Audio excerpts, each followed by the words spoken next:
Hello everyone, welcome to my YouTube channel. আমার YouTube channel S tutorial home. যারা এখনও পর্যন্ত ইউটিউব চ্যানেলটিকে সাবস্ক্রাইব করেনি, অবশ্যই ইউটিউব চ্যানেলটিকে সাবস্ক্রাইব করবে। আজকের ভিডিওটি প্রথম থেকে শেষ পর্যন্ত দেখার পর ভালো লেগে থাকলে অবশ্যই লাইক, কমেন্টস এবং বেশি বেশি করে তোমাদের বন্ধুদের কাছে শেয়ার করবে। আজকের আলোচনা ক্লাস 12 অর্থাৎ দ্বাদশ শ্রেণীর সেমিস্টার 3 ইতিহাসের সিলেবাস নিয়ে আলোচনা করব। যে সমস্ত ছাত্রছাত্রী এবছর তোমরা কিছুদিন আগে ক্লাস 11-এ সেকেন্ড সেমিস্টার পরীক্ষা দিয়েছো, মানে সেকেন্ড সেমিস্টার পরীক্ষা দিয়েছিলে, তোমরাই কিন্তু এখন ক্লাস 12-এ পড়াশোনা করবে। ক্লাস 12-এ পরবর্তীতে পরীক্ষা দেবে সেমিস্টার 3 এবং সেমিস্টার 4, অর্থাৎ ক্লাস 12-এ দুটো সেমিস্টার হবে, সেমিস্টার 3 এবং সেমিস্টার 4। এই দুটো পরীক্ষাই কিন্তু তোমাদের নিজের স্কুলে তোমরা দিতে পারবে না, পাশের কোনো স্কুলে তোমাদের পরীক্ষা দিতে হবে, ঠিক আছে। এবং প্রশ্ন করবে পর্ষদ থেকে, বোর্ডের থেকে প্রশ্ন হবে, নিজের স্কুলে কোনো শিক্ষক প্রশ্ন করবে না। এই জন্যই তোমাদের কিন্তু বাড়িতে ভালো করে পড়াশোনা করতে হবে, কারণ এটা ক্লাস 11-এর ফার্স্ট সেমিস্টার বা সেকেন্ড সেমিস্টার নয় যে ম্যাম স্যার স্কুলে ক্লাসে বলে দিল যে এই কটা প্রশ্ন পড়ো, আমরা এই কটা প্রশ্নে পরীক্ষায় দেবো বা আমি এই কটা প্রশ্ন থেকেই পরীক্ষায় দেবো। এটা কিন্তু ক্লাস 12-এ সেমিস্টার 3 এবং সেমিস্টার 4-এ এই সুযোগটা পাবে না। তাই তোমাদের কিন্তু ক্লাস 12-এর সেমিস্টার 3 এবং 4-এ একটু বেশি করে পড়াশোনা করতে হবে, যেহেতু প্রশ্ন বোর্ডের থেকে হবে, ঠিক আছে।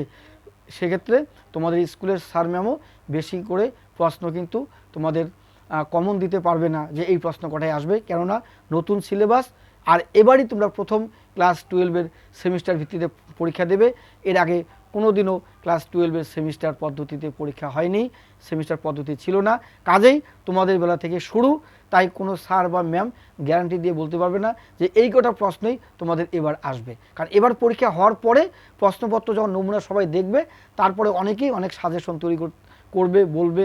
হ্যাঁ, কিন্তু এবার সাজেশন তৈরি করলেও কেউ গ্যারান্টি দিয়ে বলবে না যে 5টি দিলাম তার মধ্যে 2টা আসবে, বা আমি 10টা দিলাম 10টার মধ্যে 5টা আসবে, এটা বলতে পারবে না। অনেক প্রশ্ন লেখাবে, দেখা গেলে যেখানে টিউশন পড়বে একদম অনেকগুলো লেখাবে, হ্যাঁ, সেখান থেকে বলবে যে পুরোটাই পড়ে যাও, পরীক্ষা এখান থেকে আসবে, মানে পুরো সিলেবাস কভার করবে। এটাই সম্ভব, ঠিক আছে। যাই আমি যেটা বলবো, আজকে তোমরা আমার এই ভিডিওয়ে জানতে পারবে ক্লাস 12 অর্থাৎ দ্বাদশ শ্রেণীর সেমিস্টার 3 ইতিহাস সিলেবাস নিয়ে আলোচনা করব। ইতিহাস সিলেবাস সঙ্গে নম্বর বিভাজন, ঠিক আছে। খাতা কলম নিয়ে বসো, লেখো। আর যারা টিউশন পড়তে চাও, ক্লাস 12-এর সেমিস্টার 3 বা 4-এ টিউশন পড়বে, 3তেও আগেই হবে টিউশন, তোমরা আমার হোয়াটসঅ্যাপ নাম্বারে আমার সঙ্গে যোগাযোগ করতে পারো। অফলাইন এবং অনলাইন দুটোতেই আমার কাছে পড়তে হবে। যে যে মানে যেভাবে যার সুবিধা হয় সে সেভাবেই পড়বে। যারা অফলাইনে পড়তে চাও তারা অফলাইনে পড়বে, যারা অনলাইনে পড়তে চাও তারা অনলাইনে পড়বে। যারা কাছাকাছি আছো তারা তো আমার কাছে অফলাইনেই পড়তে পারবে, কোনো অসুবিধা নেই, ঠিক আছে। আমার হোয়াটসঅ্যাপ নাম্বার 9093535537, 9093535537। এই নম্বরে তোমরা যোগাযোগ করো। যদি টিউশন পড়তে চাও আমার কাছে, অবশ্যই পড়তে পারবে, ঠিক আছে। ক্লাস 12-এর সেমিস্টার 3-তে বাংলা, ইতিহাস, রাষ্ট্রবিজ্ঞান, দর্শন, সমাজবিদ্যা বা সমাজতত্ত্ব এই সাবজেক্টগুলো আমার কাছে পড়তে পারবে। এখন আমি সিলেবাস নিয়ে আলোচনা করছি। ক্লাস 12 দ্বাদশ শ্রেণীর সেমিস্টার 3 ইতিহাস সিলেবাস নিয়ে আলোচনা করছি। আমি একটু আগেই বললাম যে পরীক্ষাটা তোমরা পাশের কোনো স্কুলে দিবে, প্রশ্ন করবে পর্ষদ থেকে, বোর্ডের থেকে প্রশ্ন হবে। এই জন্য তোমাদের ভালো করে টেক্সট যে বই কিনবে, পাঠ্যসূচি, সেই বইগুলো ভালো করে খুঁটিয়ে খুঁটিয়ে রিডিং পড়বে, পড়ে নিজেই কিছু প্রশ্ন উত্তর তৈরি করবে। এছাড়া ক্লাসেও লেখানো হবে, বা যেখানে টিউশন পড়বে সেখানেও লেখাবে, পড়বে, অসুবিধা নেই। আর ঘাবড়ানোর ব্যাপার নেই যে এক স্কুল থেকে আরেক স্কুলে পরীক্ষা হবে, ভয়ভীতির ব্যাপার নেই, কেননা তোমরা এর আগে মাধ্যমিক পরীক্ষা দিয়েছো পাশের কোনো স্কুলে গিয়ে, কাজেই তোমাদের অভিজ্ঞতা রয়েছে, ঠিক আছে। সেক্ষেত্রে তোমাদের কোনো অসুবিধা হওয়ার কথা না। পরীক্ষার হলের রুলস ডিসিপ্লিন বজায় রেখে পরীক্ষা দেবে, শান্ত পরিবেশ রাখবে, ঠিক আছে, নিয়ম শৃঙ্খলা বজায় রাখবে এবং পড়াশোনা এখন থেকে ভালো করে করো, ভালো করে প্রিপারেশন নাও, ভালো করে স্টাডি করো। তুমি যে স্কুলে পরীক্ষা দাও না কেন কোনো অসুবিধা হবে না।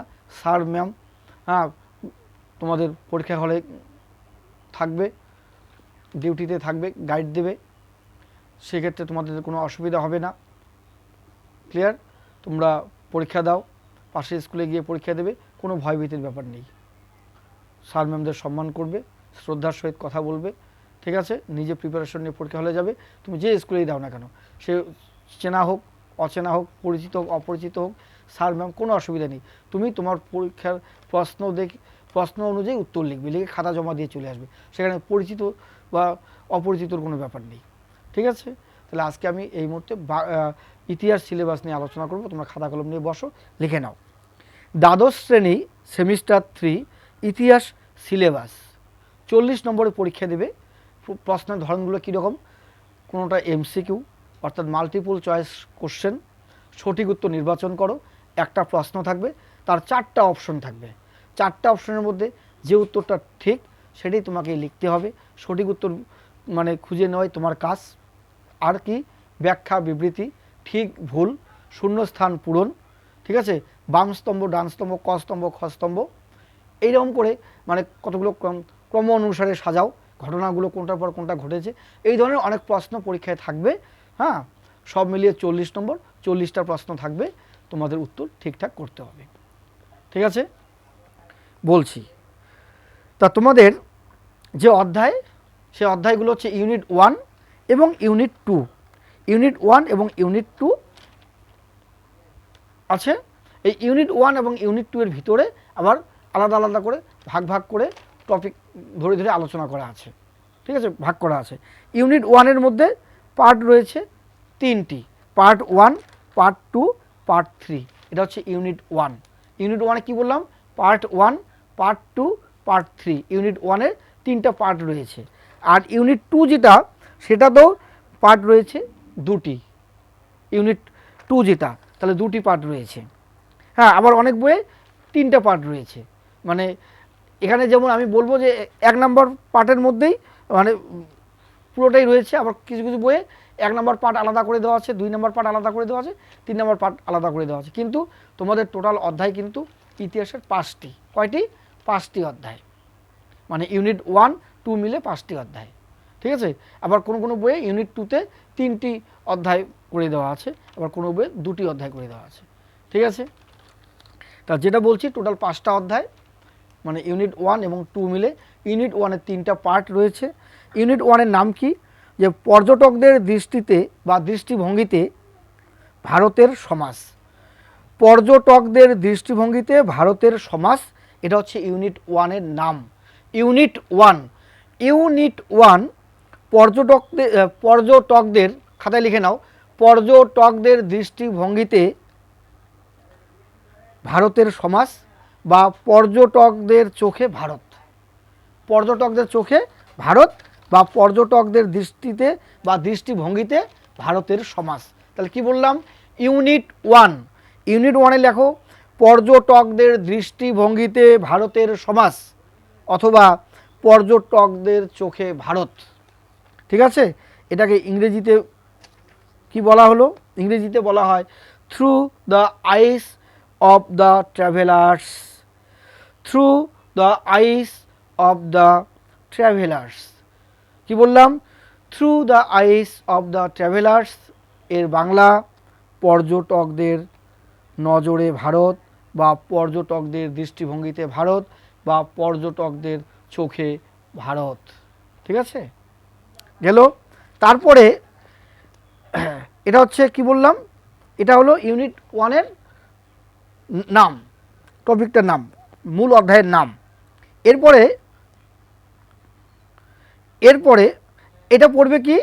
যে এটা বলছে ভারতের সমাজ এবং রাজনীতি দশম থেকে সপ্তদশ শতকের মধ্যে, এটা পড়তে হবে। এরপরে এই ইউনিট 1-এর আবার 3টা part, part 1, part 2, part 3। Part 1টা কি? পার্ট 1-এর নাম রয়েছে ভারতীয় সমাজ ও রাজনীতি। ভারতীয় সমাজ ও রাজনীতি, পার্ট 1। তাহলে কি বললাম? ইউনিট 1 এবং ইউনিট 2। ইউনিট 1-এ 3টা পার্ট, ইউনিট 1-এ 3টা পার্ট, ইউনিট 2-তে 2টো পার্ট। ঠিক আছে? ইউনিট 1-এর প্রথম যে পার্ট, পার্ট নাম্বার 1, ভারতীয় সমাজ ও রাজনীতি। ভারতীয় সমাজ ও রাজনীতি, এখান থেকে কী কী পড়তে হচ্ছে? যেমন ধরো Ibn Battuta, all বিরুনি, Marco polo, অন্যান্য পর্যটকদের ভারত সম্পর্কে অভিমত, যারা যারা ভারতে এসেছিল, ভারতে কি দেখেছিল, ভারতে মানে এসে ঘোরাফেরার পর তাদের কি অভিজ্ঞতা হলো, সেগুলো তোমাদের পড়তে হবে। প্রশাসনিক কাঠামো, প্রশাসনিক কাঠামো কেমন ছিল, অর্থনৈতিক জীবন কেমন ছিল, সামাজিক এবং ধর্মীয় জীবন, সাহিত্য শিল্প সাহিত্য, এগুলো কিন্তু পড়তে হবে পার্ট 1 থেকে। ইউনিট 1-এর পার্ট 1, ইউনিট 1-এর পার্ট 1 গেল। এখন ইউনিট 1-এর পার্ট 2। পার্ট 2 কি? সাংস্কৃতিক সমন্বয়। সাংস্কৃতিক সমন্বয়, একে ইংরেজিতে বলা হয় cultural amalgamation. Cultural amalgamation, cultural amalgamation, এর বাংলা হচ্ছে সাংস্কৃতিক সমন্বয়। এটি হচ্ছে ইউনিট 1-এর পার্ট 2। ইউনিট 1-এর পার্ট 2। এই সাংস্কৃতিক সমন্বয় থেকে তোমাদের যেগুলো পড়তে হবে, ভিতরে কি কি রয়েছে সাংস্কৃতিক সমন্বয়ের ভিতর থেকে পড়তে হবে ভক্তিবাদ, সুফিবাদ, নাথ, যোগী, বৈষ্ণব ইত্যাদি। ভক্তি সংস্কৃতি, শৈব, বৈষ্ণববাদ, ভক্তি মতাদর্শের প্রভাব, ভক্তি সাধক, ভারতের সুফিবাদ, সুফিবাদের প্রভাব। সুফিবাদ ভক্তিবাদ, এটা পড়তে হবে তোমাদের ক্লাস 12-এর সেমিস্টার 3-তে। এই সুফিবাদ ভক্তিবাদটা কিছুটা অংশ তোমরা সেকেন্ড সেমিস্টারও পড়েছিলে ক্লাস 11-এর, কিন্তু 12-এও পড়তে হবে পরবর্তী অংশটা। নাথ, যোগী, এগুলো পড়তে হবে, বৈষ্ণব। ঠিক আছে, এবার ইউনিট 1-এর পার্ট 3। ইউনিট 1-এর পার্ট 3 সেটা হচ্ছে কি? Imperial capital. ইম্পেরিয়াল ক্যাপিটালটা কি? ইম্পেরিয়াল ক্যাপিটালটা হচ্ছে সাম্রাজ্যিক রাজধানী। সাম্রাজ্যিক রাজধানী, ইম্পেরিয়াল ক্যাপিটাল। সাম্রাজ্যিক রাজধানী, এটা হচ্ছে ইউনিট 1-এর পার্ট 3। ইউনিট 1-এর পার্ট 3। এর ভিতরে কি পড়তে হবে? বিজয়নগর সাম্রাজ্য, বিজয়নগর ও বাহমনি, সাম্রাজ্য উৎপত্তি, সমাজ অর্থনীতি, প্রশাসনিক কাঠামো, ধর্ম ও সংস্কৃতি, প্রশাসনিক কাঠামো, তারপরে শিল্প স্থাপত্য ও সাহিত্য, বাহমনি উত্তরসূরি রাষ্ট্র, এগুলো পড়তে হবে। ক্লাস 12 দ্বাদশ শ্রেণীর সেমিস্টার 3 ইতিহাস সিলেবাস, ইউনিট 1-এর 3টা part. Part 1, part 2, part 3। Part 1-এর নাম কি বললাম? পার্ট 1 ভারতীয় সমাজ ও রাজনীতি, পার্ট 1 এটা পড়তে হবে। পার্ট 2 সাংস্কৃতিক সমন্বয়, পার্ট 3 সাম্রাজ্যিক রাজধানী, এটা পড়তে হবে। ঠিক আছে, এই যে ইউনিট 1 থেকে through the eyes of the travellers, এটা কিন্তু পড়তে হবে। Through the eyes of the traveller, ভ্রমণকারীর যে বিবরণ, এগুলো পড়তে হবে। সাংস্কৃতিক সমন্বয়, পর্যটকদের চোখে ভারত, আর হচ্ছে সাম্রাজ্যিক রাজধানী, এগুলো পড়তে হবে ইউনিট 1 থেকে পার্ট 1-এর। এবার ইউনিট 2-র যে দুটো পার্ট রয়েছে আমি বলে দিচ্ছি। প্রথম অধ্যায়টা কি? যে ঊনবিংশ ও বিংশ শতকের উপনিবেশবাদ ও সাম্রাজ্যবাদ। খাতায় লিখে নাও, ইউনিট 2 কি লিখবে? প্রথম অধ্যায় ঊনবিংশ ও বিংশ শতকের উপনিবেশবাদ ও সাম্রাজ্যবাদ। এই প্রথম অধ্যায় ইউনিট 2-এর যে পার্ট রয়েছে, পার্ট 1 আর পার্ট 2 আমি বলে দিচ্ছি। পার্ট 1-এ কী কী পড়বে?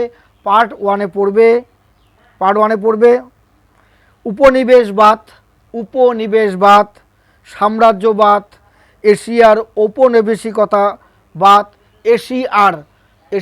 ঔপনিবেশিকতাবাদ, নতুন বিশ্ব, মার্কেন্টাইলবাদ। এই মার্কেন্টাইলবাদটা কিন্তু পুরাতন সিলেবাসেও ছিল, যারা এবার উচ্চ মাধ্যমিক পরীক্ষা দিয়েছে তাদের সিলেবাসে ছিল মার্কেন্টাইল মূলধন, হবসন লেনিন থিসিস, এগুলো ছিল মার্কেন্টাইলবাদ।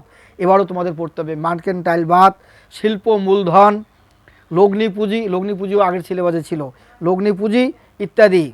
মার্কেন্টাইল মূলধন, সাম্রাজ্যবাদ ও ঔপনিবেশিকতাবাদ সম্পর্কে হবসন ও লেনিনের তত্ত্ব, অর্থাৎ হবসন লেনিন থিসিস, এটা পড়তে হবে। এটা আগের সিলেবাসেও ছিল।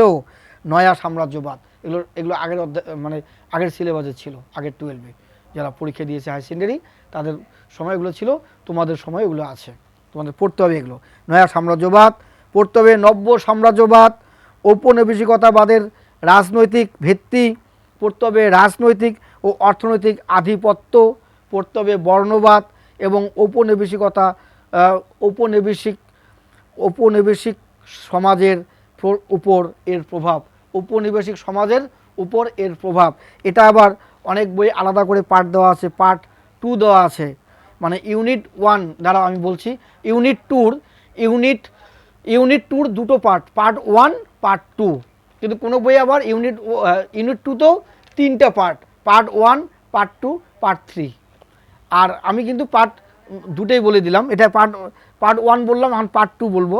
পার্ট 2 হচ্ছে ঔপনিবেশিক নিয়ন্ত্রণের যন্ত্রাদি। এই ঔপনিবেশিক নিয়ন্ত্রণের যন্ত্রাদি এটা তোমাদের পড়তে হবে। এটা কোনটা আমি বলে দেই, এটা হচ্ছে নিয়ন্ত্রণের যন্ত্রাদি, the levers of colonial control, the levers of colonial control, এটা হচ্ছে ঔপনিবেশিক নিয়ন্ত্রণ যন্ত্রাদি। এটা হচ্ছে পার্ট 2। এখান থেকে পড়তে হবে ঔপনিবেশিক দেশ হিসাবে ভারত, পড়তে হবে আইন, আমলাতন্ত্র, পুলিশি ব্যবস্থা, ঠিক আছে, সেনা, ঔপনিবেশিক অর্থনীতির অধীনতা, ভারত শাসন, আইন, ভূমি রাজস্ব ব্যবস্থা, অবশিল্পায়ন, রেলপথ ব্যবস্থা ইত্যাদি। এগুলো পড়তে হবে পার্ট 2। তাহলে ইউনিট 2 আমি কি বললাম, ক্লাস 12 দ্বাদশ শ্রেণীর সেমিস্টার 3 ইতিহাস সিলেবাস। ইউনিট 1-এ 3টা পার্ট, ইউনিট খাতা লিখে নাও, ইউনিট 1 লিখে লেখো, পার্ট 3টা, পার্ট 1 পার্ট 2 পার্ট 3। আবার ইউনিট 2তে দুটো পার্ট, পার্ট 1 কি বললাম, পার্ট 1-এ বললাম ঊনবিংশ ও বিংশ শতকের উপনিবেশবাদ সাম্রাজ্যবাদ, কোনটা বললাম, উপনিবেশবাদ সাম্রাজ্যবাদ, এটা হচ্ছে পার্ট 1, যেটাকে আবার আরেকভাবে বলতে পারি ঔপনিবেশিকতাবাদের রাজনৈতিক ভিত্তি। ঔপনিবেশিকতাবাদের রাজনৈতিক ভিত্তি, এটা পার্ট 1-এর মধ্যে পড়ে গেল। আর পার্ট 2 ঔপনিবেশিক নিয়ন্ত্রণের যন্ত্রাদি, ঔপনিবেশিক নিয়ন্ত্রণের যন্ত্রাদি। কিন্তু ইংরেজিতে যদি বলি তাহলে এইভাবে বলতে হয়, colonialism and imperialism in the 19th and 20th centuries, 19th and 20th centuries, এটা ঠিক আছে, ঊনবিংশ এবং বিংশ শতাব্দীতে সাম্রাজ্যবাদ ও ঔপনিবেশিকতাবাদ, এটা হচ্ছে পার্ট 1, মানে ইউনিট 2 পার্ট 1, ঠিক আছে। আর পার্ট 2 যেটা বললাম, the levers of colonial control, ঠিক আছে, উপনিবেশিক নিয়ন্ত্রণ যন্ত্র, এটা হচ্ছে পার্ট 2। তাহলে কি বললাম, ক্লাস 12 দ্বাদশ শ্রেণীর ইতিহাস সিলেবাস, 40 নম্বরের প্রশ্ন থাকবে, 40টা প্রশ্ন থাকবে। প্রশ্ন এমসিকিউ, শূন্যস্থান পূরণ, সত্য মিথ্যা, ঠিক ভুল, বামস্তম্ভ ডানস্তম্ভ, কস্তম্ভ খস্তম্ভ, ব্যাখ্যা বিবৃতি সমস্ত মিলিয়ে এই ধরনের প্রশ্ন 40টা থাকবে। 40টা প্রশ্ন উত্তর লিখতে হবে। এমসিকিউ অপশন থাকবে, 4টা অপশন থেকে উত্তর খুঁজে নিয়ে লিখতে হবে। এই জন্য টেক্সট বই ভালো করে পড়তে হবে। তাহলে কি বললাম, ইউনিট 1-এর 3টা পার্ট, ইউনিট 2-র 2টো পার্ট, এই হলো টোটাল 5টা অধ্যায়। 5টা অধ্যায় থেকে 40 নম্বর অর্থাৎ 40টা প্রশ্ন থাকবে, ঠিক আছে, পরীক্ষা দিতে হবে।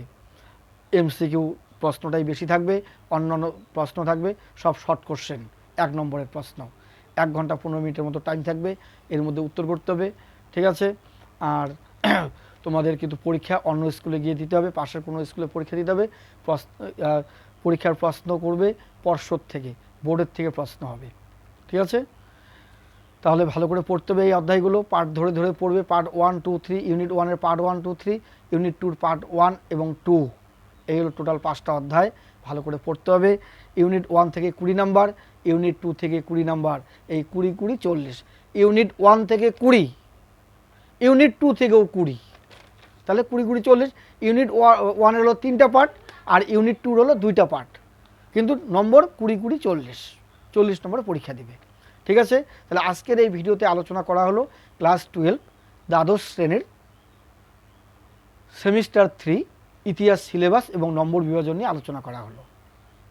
যারা ক্লাস 11-এর সেকেন্ড সেমিস্টার পরীক্ষা দিয়েছো, তোমরা এপ্রিল মাস থেকে ক্লাস 12-এ ক্লাস করবে, ক্লাস 12-এ পড়াশোনা করবে। তোমরাই ক্লাস 12-এর থার্ড সেমিস্টার পরীক্ষা দেবে, মানে সেমিস্টার 3 পরীক্ষা দেবে। সেমিস্টার 3 পরীক্ষা দিয়ে এবার সেমিস্টার 4-এর পড়াশোনা করবে, তারপরে আবার সেমিস্টার 4-এর পরীক্ষা দেবে। অর্থাৎ ক্লাস 12-এ দুটো সেমিস্টার হবে, সেমিস্টার 3 এবং সেমিস্টার 4।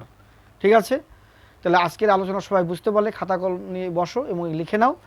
এই ভিডিওটি যদি তোমাদের কাছে ভালো লেগে থাকে অবশ্যই লাইক করবে, কমেন্টস করে আমাকে জানাবে এবং বেশি বেশি করে শেয়ার করবে তোমাদের বন্ধুদের কাছে। তোমাদের বন্ধুদের কাছে বেশি বেশি করে শেয়ার করবে, তাহলে সবাই জানতে পারবে। এবং তোমাদের ছোট্ট একটি কাজ করতে হবে, অবশ্যই আমার যে ইউটিউব চ্যানেল রয়েছে এস টিউটোরিয়াল হোম, এই ইউটিউব চ্যানেলটিকে অবশ্যই সাবস্ক্রাইব করবে। সাবস্ক্রাইব করতে কিন্তু কেউ ভুলবে না, অবশ্যই সাবস্ক্রাইব করবে। আর পরের ভিডিওতে আমি ক্লাস 12 দ্বাদশ শ্রেণীর দর্শন বিষয় নিয়ে আলোচনা করব। দর্শন এবং সমাজতত্ত্ব বা সমাজবিদ্যা অর্থাৎ সোশিওলজি বিষয় নিয়ে পরবর্তী ভিডিওতে আমি আলোচনা করব। এই জন্য তোমাদের ছোট্ট একটি কাজ করতে হবে, অবশ্যই আমার ইউটিউব চ্যানেলটিকে তোমরা সাবস্ক্রাইব করবে।